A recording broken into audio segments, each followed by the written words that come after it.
Hey, it's Savannah, and this time I'm here to show you how I made this 1861 ball gown. This young lady was planning to attend something called the 1861 Girls' School, which is essentially a week-long camp where girls learn what it was like to live in 1861. They are all required to bring a certain wardrobe, one of those garments being a white ball gown for the end event of the camp.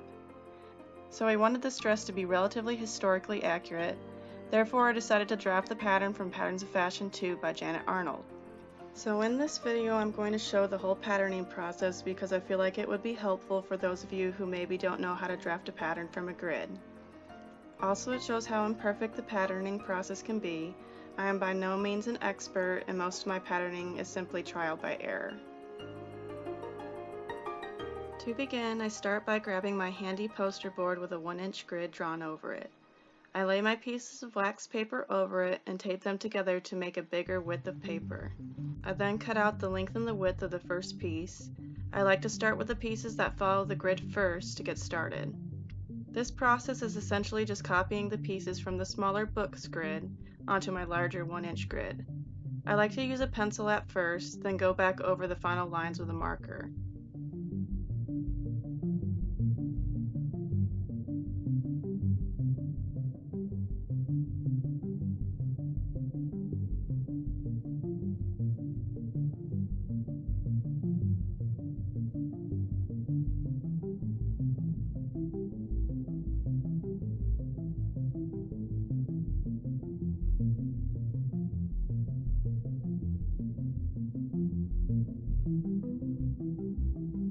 I like to test my new pattern pieces by carefully taping them together along the sides that are supposed to be joined together.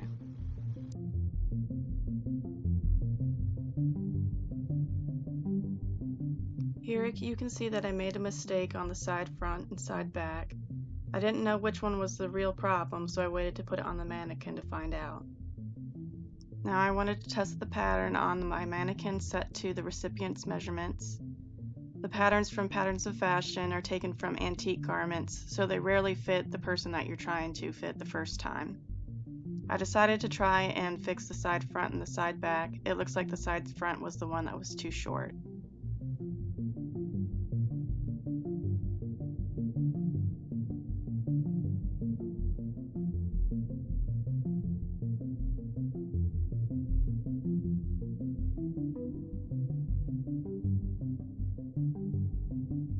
After the side front was fixed, I then took the mock-up back to the dress form and began altering the shoulder.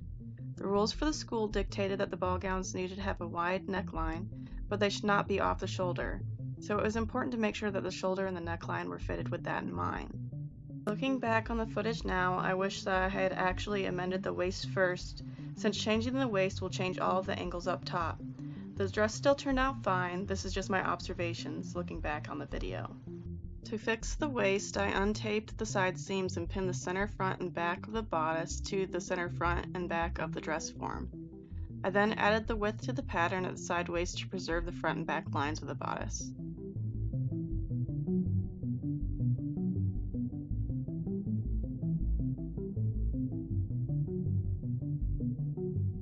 Putting the improved mock-up back on the form, you can see the shoulder has angled down some.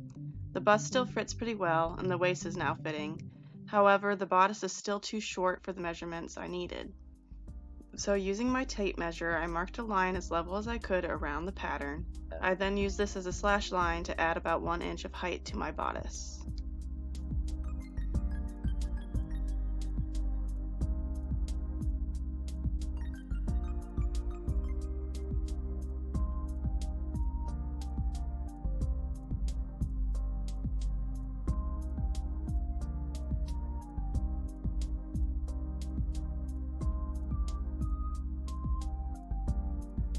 This was not a perfect method for adding height to the bodice, but it was a lot quicker than doing it piece by piece. You can see that I will have to go back and straighten out the bodice front and bodice back a little bit when copying the pattern again. But overall, it worked pretty great. I then copied my pattern pieces, notating the grain lines. Later on, I actually did add seam allowances to the pattern. All the diagrams in Patterns of Fashion do not include seam allowances, just in case you're not aware. I then made a mock-up in fabric and had a fitting with the recipient.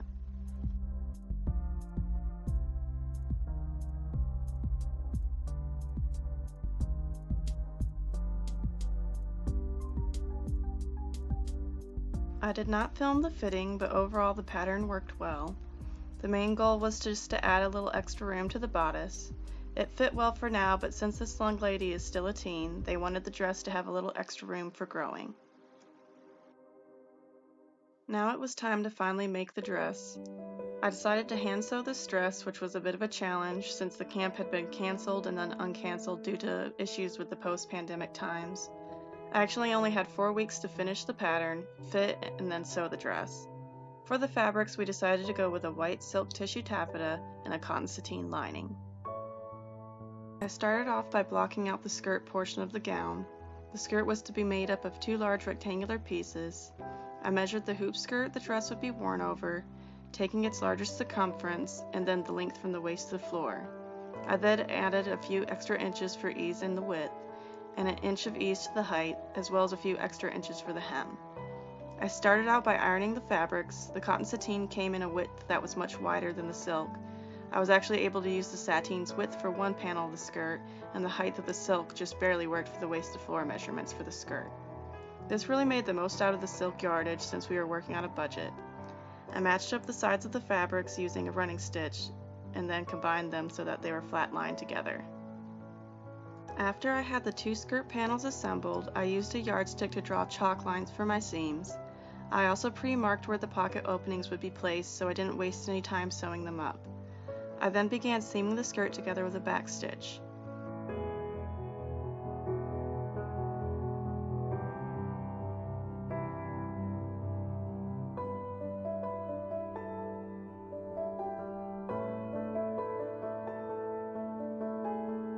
After the panels were stitched together, I then pressed the seams open and whip stitched them to the lining only. This would ensure that the seams do not fray and that they would remain neatly open. You can also see that my left hand is actually in the pocket opening in this shot. I then cut out a waistband for the skirt. I made this waistband a few inches larger than the waist measurement so that there could be some size adjustment to the skirt. The waistband was essentially a rectangle of fabric that I folded together, sewed around the 3 sides of it, leaving a small opening to turn it right side out. I will also note that I flat lined the waistband too, because the silk would have been way too thin. I then made a tiny fold over at the top of the skirt and added a placket. For some reason I did not film making the placket for the skirt. In order to do it, I made a 12-inch slash into the center of the back of the skirt and added the placket just as you would any other garment. I then marked the center front and back and the side points on the waistband so that I could match it up to the corresponding points of the skirt. When sewing it onto the waistband, I wanted to do pleats for the skirt. Like usual, I didn't carefully measure them out like a smart person probably would. I just carefully eyed them in, trying my best to make them all equal in size. I unpinned and repinned until the whole skirt fit onto the waistband. I would also like to note that I made the pleats all facing towards the center front. At first I attached the skirt to the waistband as if I was making giant cartridge pleats, which means I essentially only stitched down the front corners of the pleats with a whip stitch. This would let the rest of the pleat dangle inside of the skirt. However, I later on went back and tacked down the back corners as well. This was because the pleats stayed in place and actually looked like pleats after I tacked the back corners.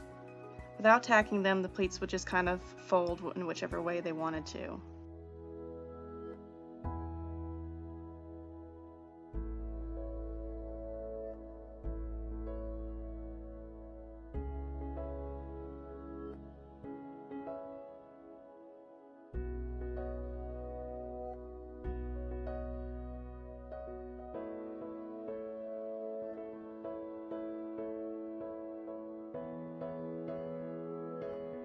I then went ahead and sewed up the hemline of the skirt.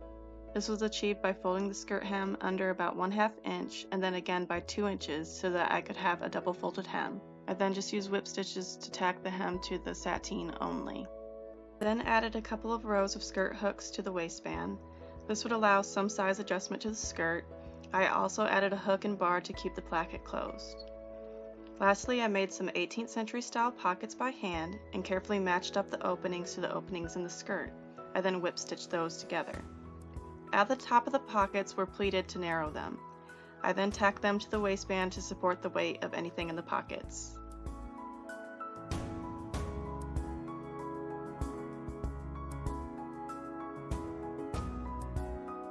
Here's the skirt finally complete. It was a relief to have it done since that was the biggest bulk of the dress.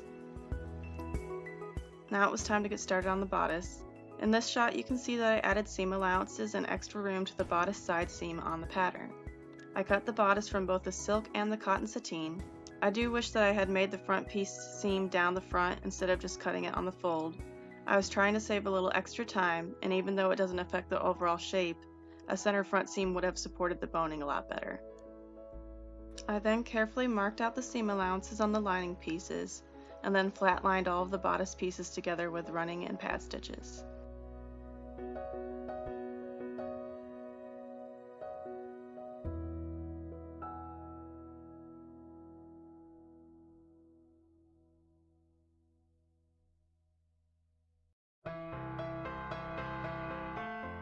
After all the pieces were flatlined, I seamed together all the bodice pieces with a back stitch.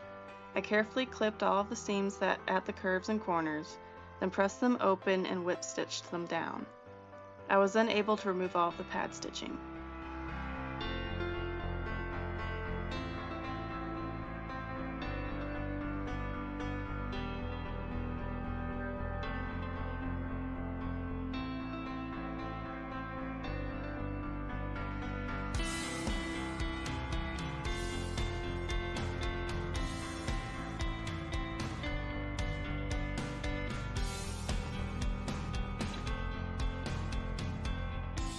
To add the boning to the bodice, I used some bias tape to make the channels.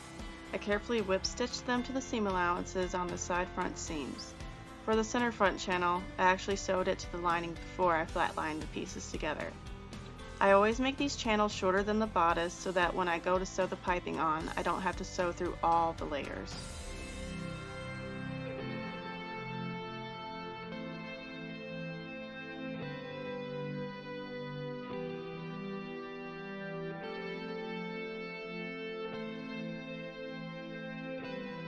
Once the boning channels were in place, I had to make piping. I cut some bias strips the same width as my yardstick. You can't see the chalk lines in the shot, but I did pre-mark the fabric. I combined a couple of strips together before sandwiching a cotton cord into the strip to make the piping. I secured the cord by using a running stitch to hold it in place. Once I had enough piping made, it was time to add it to the bodice. First I added the boning pieces into the bodice channels. I would end up adding 2 pieces at the center back and the end, but that would be after the piping was added because I used the back seam allowances as the boning channels. I then carefully pinned the piping around the entire perimeter of the bodice. I also put some around the arm's eyes and used a back stitch to secure the piping in place all around the bodice.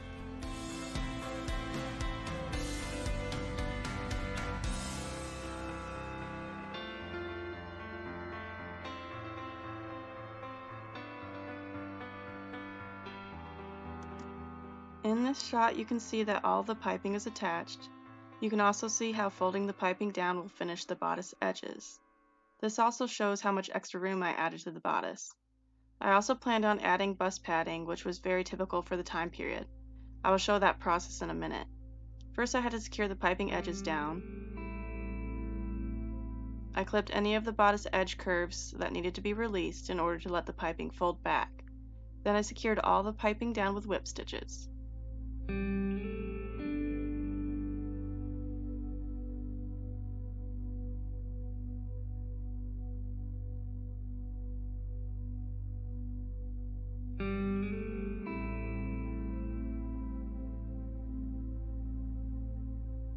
Here is the bodice with all the piping secured. The last thing I needed to do to make the bodice functional was to add eyelets to the back. I decided to do it the same as the Patterns of Fashion dress, so I set the eyelets up for spiral lacing. What this means is that I have to set up the eyelets to be spaced with 2 closer to each other on top on the one side, and then 2 closer together at the bottom on the opposite side. The rest are all spaced equally. This allows the string to not pull the edges together at different heights when using the single string to spiral lace it. It was also a little difficult making the holes for these eyelets without putting runs in the taffeta. I was using a fine-pointed needlepoint stiletto, which is similar to an awl, which helped, but it still wasn't perfect.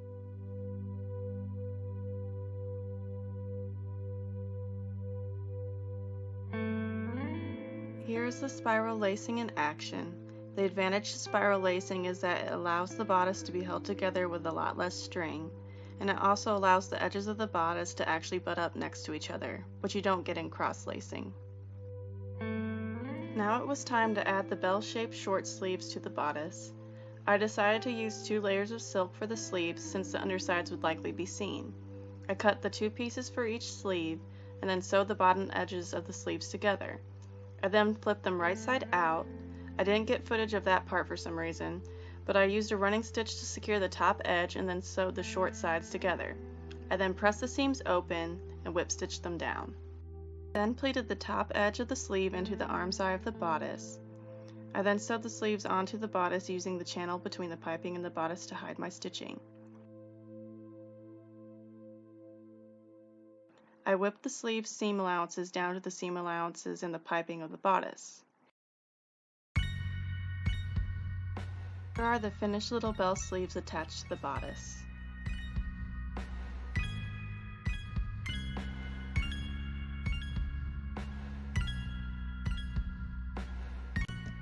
Now it was time to add the bust padding into the bodice. This is how I made the padding for this particular gown. I have used a few other methods for some of my other gowns that are not quite as complicated, but this one works best for removable pads. Here's what the padding looks like inside of the bodice. Here you can see the difference that the padding makes. For the outer cover of the pads, I mimicked the same shape as the princess seam in the front of the bodice.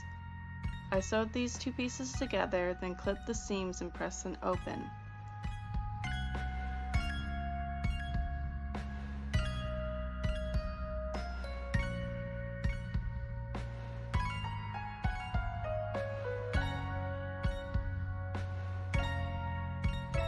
I then cut a piece of cotton batting using my new pad piece as a guide.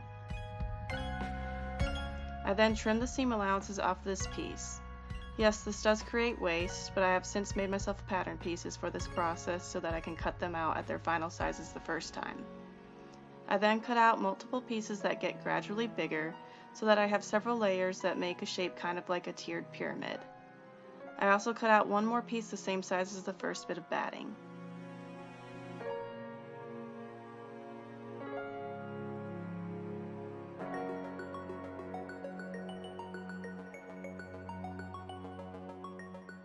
I then use whip stitches to combine the pads together.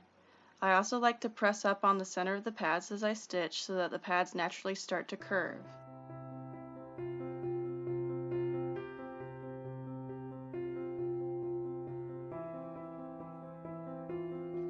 Lastly, I added a solid piece of batting over the tiered portion so that the layers won't be visible from the front of the bodice. For some fabrics this won't be necessary, but the tissue taffeta is fairly thin, even with sateen lining. I then took the finished pad and centered it onto my fabric cover piece. I put the naturally curved side down into the princess seam on the wrong side of the fabric. Then secured the pad onto the fabric with a whip stitch. Spreading the pad out with the flat side down, I cut a back piece out of some of the silk. I pinned the pad and the back piece of the fabric with right sides together, then back stitched all around, leaving an opening at the bottom. I clipped the seam allowances and turned the pad right side out, then carefully whip stitched the opening closed. I matched the seams on the pad as best I could to the seams in the bodice. This pad butts right up against the armscye and comes just short of the center front of the bodice. The hardest part about doing this is making sure that the pads are only secured to the lining and not having stitches coming through to the outside of the bodice.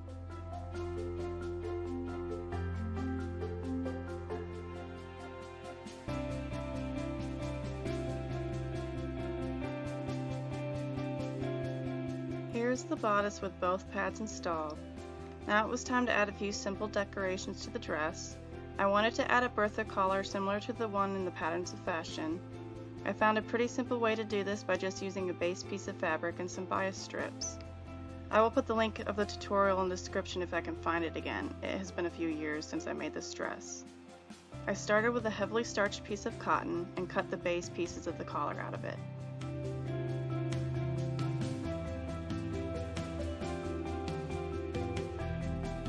Then using my square, I cut as many 2-inch strips of bias out of all of my leftover silk. I folded these strips in half and pressed them to form a nicely creased fold. I also kind of curved the pieces as I pressed them so that they would already want to fit around the curve of the collar.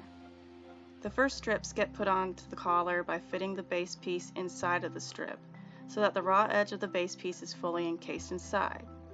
I just used some running stitches to secure it since this is not a structural seam. I then layered on the other bias strips, overlapping them more at the shoulders where the base piece narrowed. For the top edge of the collar, I used the bias strip to encase the raw edge of the base fabric, just like you would normally do to finish a garment with bias tape. Once both the front and the back bertha were covered, I then seamed the right shoulder together and whipped down the seam allowances. I just folded down the seam allowances on the left shoulder back and then whip stitched them down. These would be secured to the bodice later with whip stitches.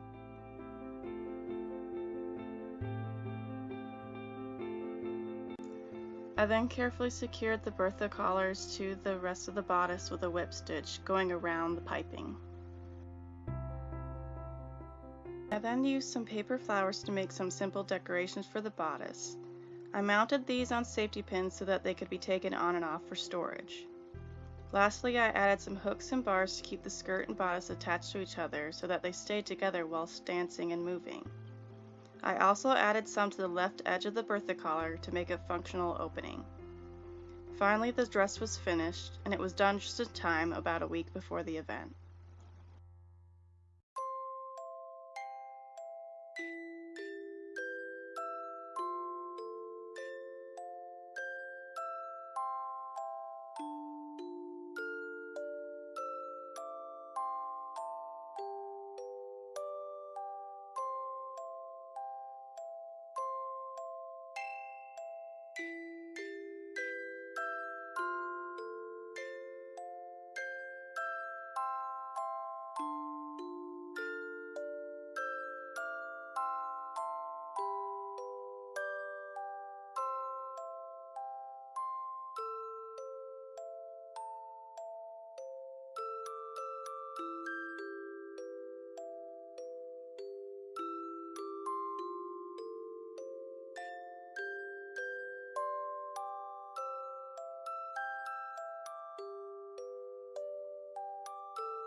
This dress was completely hand-sewn.